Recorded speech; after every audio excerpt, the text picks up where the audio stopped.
Other interesting business news, you have Buc'ees opening their first store in Ohio. Now, they haven't broke ground yet, but it looks like they just had a tentative agreement with the city, and the blueprints have been shown. Now, this is according to the mayor of Huber Heights, and that mayor is Jeff Gore, and he basically said on the good old Twitter, or now X.com, he said, quote, "The rumors you have heard are very true. This is the first Buc'ees in the state of Ohio is coming to Huber Heights. It will be at the intersection of 235 and 70 in the northeast corner.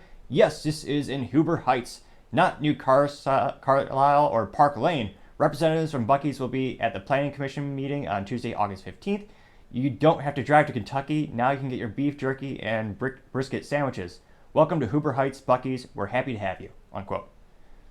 Which is awesome to see, just in terms of Texas pride, see a Texas company just expanding exponentially and having great commercial success, having a cult following of people who love their customer experience of going to a Buc'ees store.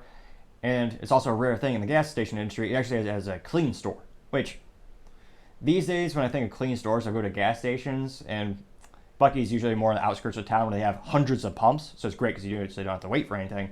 But most gas stations are almost like out of a horror movie, kind of like Shell. There's like a not 0% chance you'll get stabbed at a Shell gas station.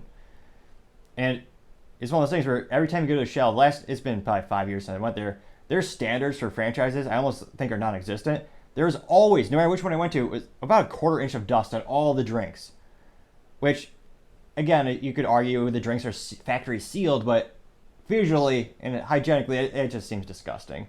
And the bathrooms are even worse than a horror movie. You would rather use literally anything else, any other method than using their facilities. So it's no surprise that there are some clean gas stations growing exponentially. It'll be interesting to see how the growth rate compares to the Tesla charging stations, which some of the stations at Buc'ees do have, and how that could increase sales, because obviously it takes quite a fair amount of time to charge a Tesla, thereby giving you more time for they're actually stuck inside the store to shop and consume more goods and services. So it'll be interesting to see how they pan out, but excited to see Buc'ees growing exponentially, and that little beaver looks like he's working pretty good on that dam, or some funny pun I can't even think of at the moment. But I digress.